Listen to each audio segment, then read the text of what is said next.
When I was little, we'd get freighters in every Sunday noon. Now they only come but once a month. I love the wind here. Thank the law. I've been requisitioning backup for months. Guess the boss finally came to his senses.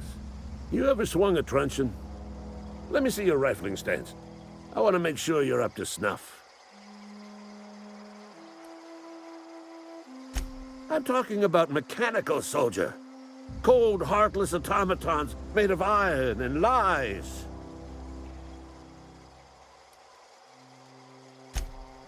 Oh, they mean to. Just you wait. Auto-mechanicals. Creatures forged in the fires of malevolence. I seen them over by the old power plant.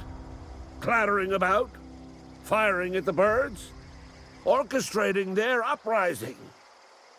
When the swarms of mechanicals come clanging on over that hill, where will you be?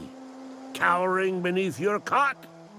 Or standing, shoulder to shoulder with the resistance? You can gird yourself in the armor of righteousness, soldier. From this moment on, you are a proud member of the Resistance. They have sent a scout, prowling around the junkyard just behind our beloved town. This scout must not be permitted to return to its base of operations. Cross it off, then report back. Mechanicals got a weak spot in their midsections. I think the technical term is, the blue glowy square thing. I told Silas I'd pay my dues if he agreed to join the Resistance.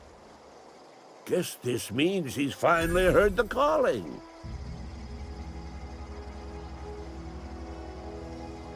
Mechanical repellent! A stroke of inspiration from the law itself. Here, I've been saving up a couple bits for just such a project.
Bring us honor, soldier.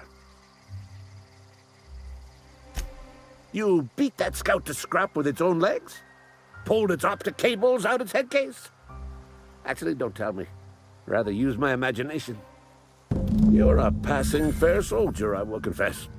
But you are one, and the enemy is legion. What you need is an equalizer, a weapon to strike fear in their cold, mechanical hearts. Cantina, lavatory, behind one of the toilets. That's where I've kept it hidden all these years.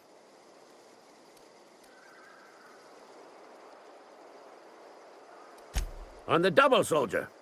Don't want the bartender poking around in there with a mop.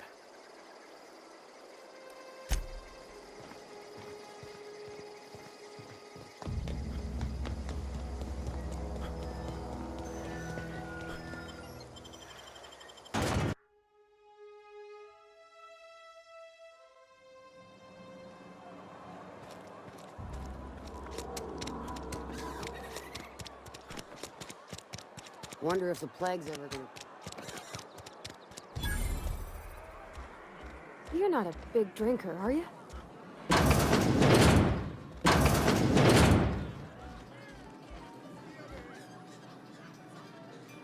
Got it. Heads down.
Bring us honor, soldier. Feast your eyes, soldier. This here is a genuine Spacer's Choice injury customizing unit, designed to deliver a lethal blast of electrical discharge. I call it the Hand of the Law. You ever want to see a mechanical flailing around like a grounded fish? You stick a couple thousand volts in its guts. With compliments from old Ludwig. There's a workbench right through this door. Attach that unit to your favorite weapon and go forth into glorious battle. Time's come for you to journey down into the black heart of the enemy's camp. I'm talking about the old geothermal plant. Unfortunately, the old plant lies outside my board-given jurisdiction. You'll need to get a passcode from the boss, Reed Thompson.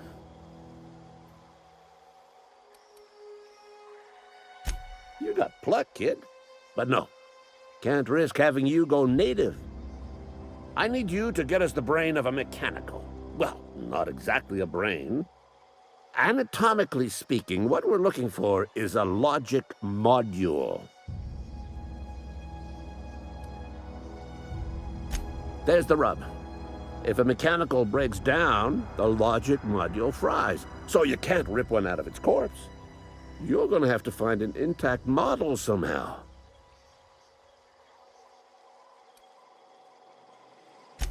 I don't reckon so. I work with gears and pistons and such. Stuff you can put hands to. Computers and mechanical brains are outside my ken. You know, she names the mechanicals she fixes. Calls them Bess and Clancy and so on. You keep a careful eye on her. Could be a sympathizer. If you die horribly, I will pour out a can of 0G to your memory.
Grave digging's a fine profession.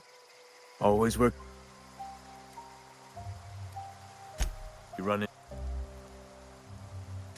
Reliable work from a freelancer. That's gonna take some getting used to. And I'll buy you a drink sometime.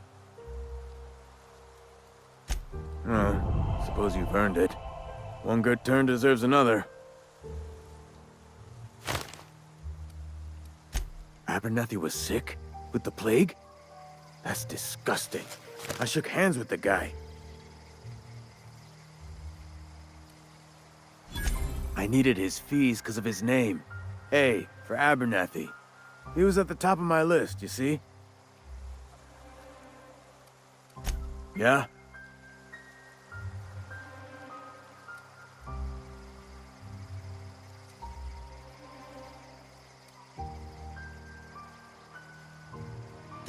Hang on, I'm doing some math in my head. 20, 30, carry the one... all my life? Work's been real good to me. Fresh air, exercise. Only problem's the paperwork. Can't get anybody to pay their gravesite fees.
Almost lost a finger in the panic.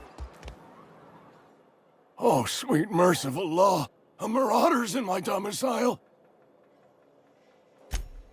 Oh, wait. It's just you. Near's killed me with fright. At least I know I ain't hallucinating. You need something? Let's see it. Don't keep us waiting.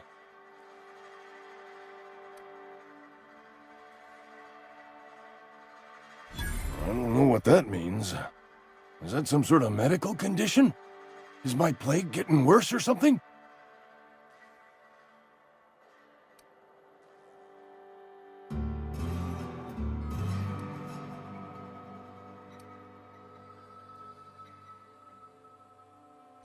Are you out of your mind?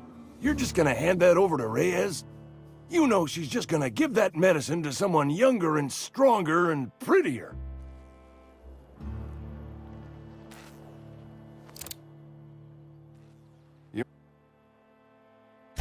Sweet life-giving nostrum.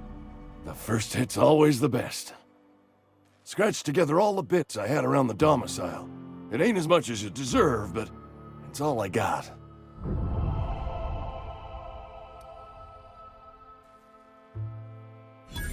You'd really sprat me out? For what? A couple of extra bits? Here, take it then.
I've got some time.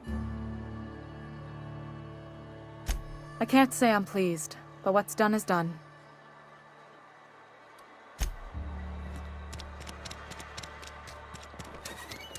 Heard something inside the wall.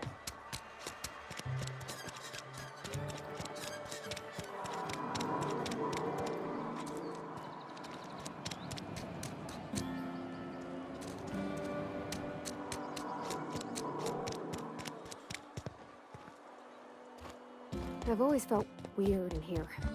It's too clean. Yes, what is it? You're an outsider. Fantastic. Vicar Maximilian de Soto at your service. Or Vicar Max, if you're the sort who prefers brevity. And Ms. Holcomb as well. How rare to see you out. And with a complete stranger. Curious. Just tagging along, Vicar DeSoto. Don't mind me. I so rarely get new people to talk to. Name your poison, anything at all. Spiritual counseling, this season's tossball predictions, the quickest way out of town.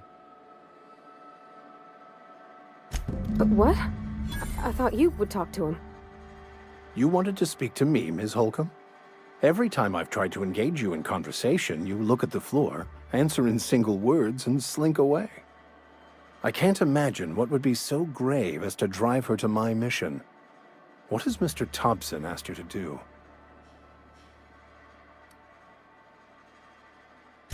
Depriving them of safety from the marauders and wildlife.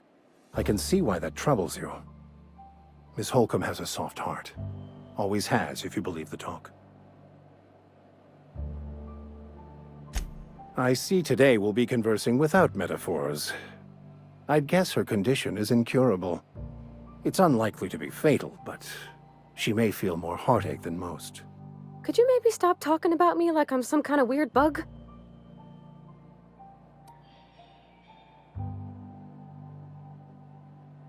Assuming your goal is to save as many as possible, then you should bring everyone together. Send the power to Edgewater and convince the deserters to return to the fold.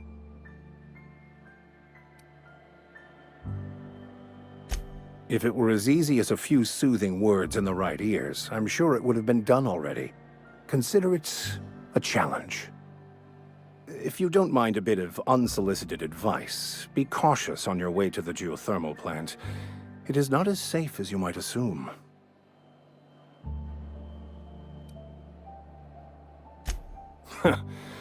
The marauders I met when I ventured outside the walls might agree with you. Bastards snuck up on me while I was dutifully hunting for a banned book in a collector's library. Barely escaped with my life. But you see, one of the reasons I transferred here was to get my hands on that heretical text. If you managed to acquire it for me, I'd pay quite a handsome sum for the book.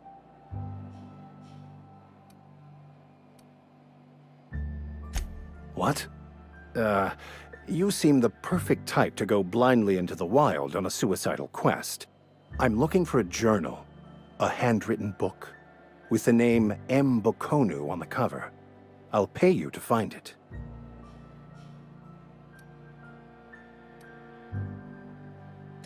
What? No! I don't want to burn it! I would never... I mean, I just want to... Look, I have a very simple goal here. I just want to keep the writing out of layman's hands. It wouldn't do for such information to fall into public consumption.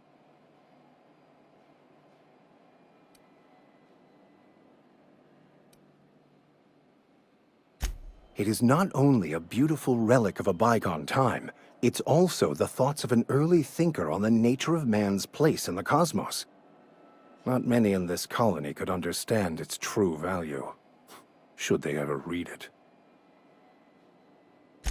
Thank you. If you retrieve it, you can always find me here. Something you need? That's on account of how I never met her.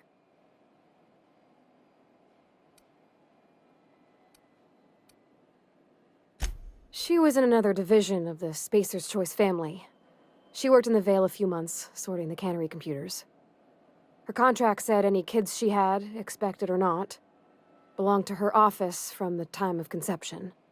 So when I was born, I got sent here.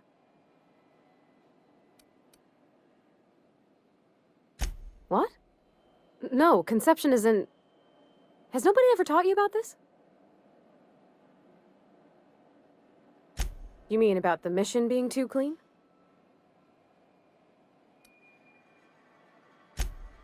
Sorry. I know, it's none of my business.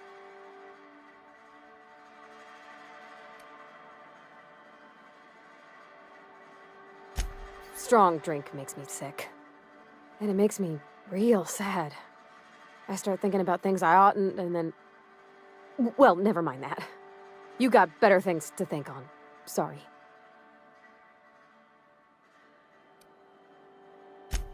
I'm sorry, I shouldn't have said anything. I know, but Vicker says the universe is a machine, that it runs by law. Real machines have gunked up oil, scratches, and worn bits. You can tell they've seen handling, been used by folk. The machine Vicker sees is one ain't never been run. It's not for people to live in. It's something on a museum shelf, under glass.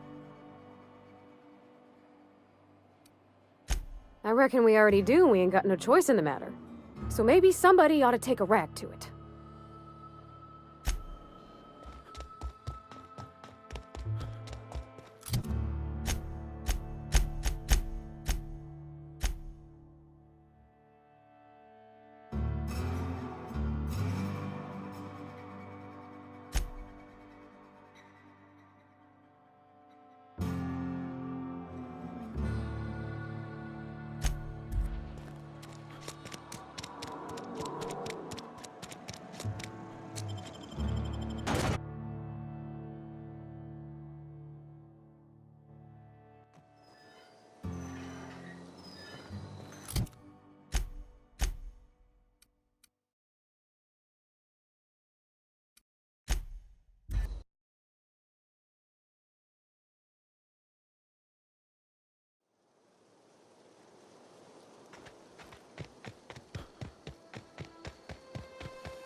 Move along, stranger. We don't want any trouble. I don't know you. Whatever you're looking for, it ain't here. Move along. Answers, huh? You must be one of those philosophicals. Already got ourselves one of those.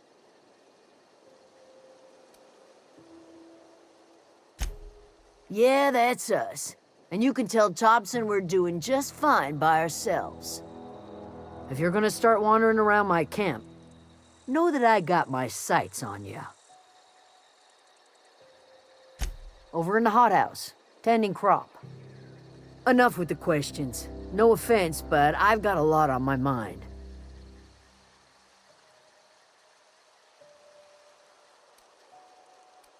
You don't know what enough with the questions means? No, I'm sorry. That was unworthy of me. Lady named Zoe went missing some nights ago. Just up and vanished without a trace. Now I'm pacing around wondering if marauders got to her.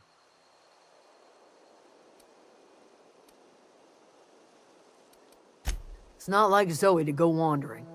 Figured she might be out scavenging, but that ain't exactly her talent. Can't imagine where she's gone. Vale's a wide place. She could be anywhere.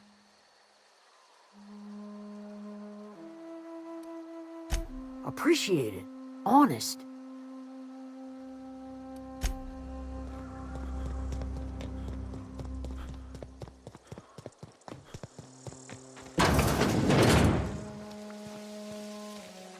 Oh gosh, it's so pretty. If you're hungry, there's meat turning on the spit outside. If you're bearing illness, find a place to lay your head down and I'll fetch you a poultice. Whatever your troubles with Edgewater, leave them at the gates and be welcomed here. Any questions, dear? That'd be the garden, dear. You're standing in a garden. Also fertilizer, so mind your boots. Excuse me, Miss McDevitt? Sorry, it's just... You got such pretty trees in here. Why, thank you. You're Robert's girl, aren't you?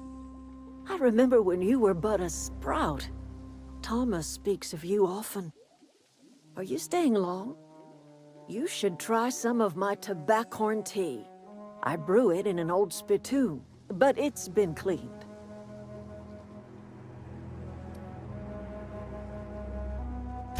No, dear.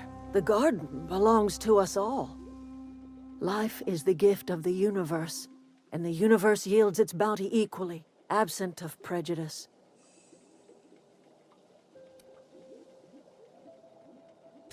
Ah, cynicism, the privilege of the young. What you need is a little taste of my special mushroom soup. It'll broaden your mind, or at least your irises. A home for anyone who's ever turned their backs on Edgewater. A home for those of us with nowhere left to go and nothing to lose. So, like the spores of the puffball, cast on the wind and alighting on fresh soil, we put down new roots. It is an unpleasant story, dear. But the short of it is that sometimes one wakes up and realizes the place that was once her home for much of her life has changed. The home in which we spent our lives has left us behind, and so we must move on. And that is as much as I will say on the subject. Reed Thompson, you here on behalf of that cold-eyed reptile? Let's hear it. What's Reed's idea of peace, then?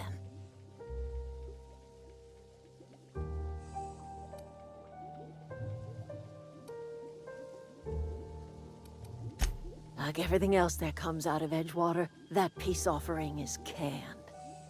I and my own are living just fine out here by ourselves.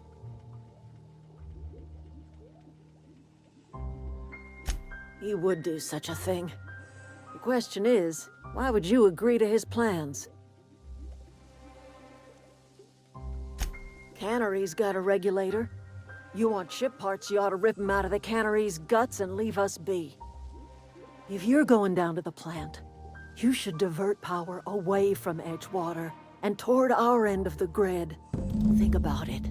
You'd be liberating an entire town from a lifetime of service to that odious cannery. Seems the sort of thing a hero would do. You've seen that miserable excuse for a town with your own lamps. Hollowed out workers laboring their lives away at the cannery, living off whatever scraps Spacer's Choice throws them. You know that's true, don't you, Ms. Holcomb? Your father died of overwork. His heart gave out. He was tired all the time, sure, but he was old, ma'am, and he raised me all by his lonesome. Look what they did to this child. Lost her family to the company, and still she defends them.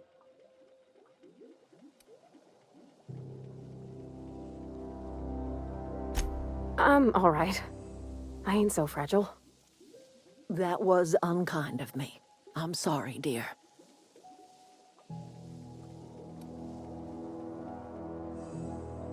It's not much of a living. Every single person in that town has sold themselves to Spacer's Choice. The company owns them. Body, blood, and bones. You've been there. You've seen it. All anyone ever does is toil over a cannery. They give their lives for some heartless corporation, and then they're tossed into a Spacer's Choice brand cemetery.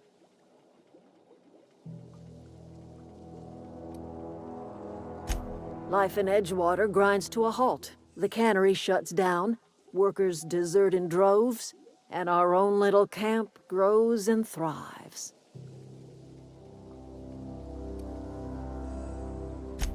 You bring power to Reed's town and you'll be killing us. Reed knows it. He's counting on it. I trust you will listen to your conscience.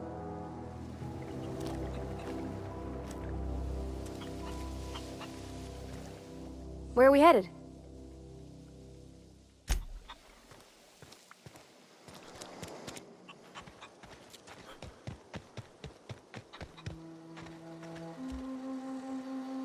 You hungry? We got canid ribs, canid flank, canid snout too. Something I can help you with? You mean Zoe? Yeah, we were pretty close. Not like her to go loping off. Zoe and I were gonna watch the serials, as is our custom. She never turned up. I looked around, but she was nowhere to be found. You sound like some type of corporate fixer asking all these questions. Can't say I recall Zoe ever acting strange. Well, except for her habit of writing things down on scraps of paper. She called it journaling, but I think it's just plain odd. Zoe was always obsessed with this serial. Masked Marketeer. A scion of Byzantium turns to banditry and teaches his marauder companions the wisdom of free market economics. Shame she up and vanished when she did. I had a surprise lined up for her. The other day, I got my hands on a genuine copy of the latest Masked Marketeer. I was gonna surprise Zoe with it, but she was gone the next day.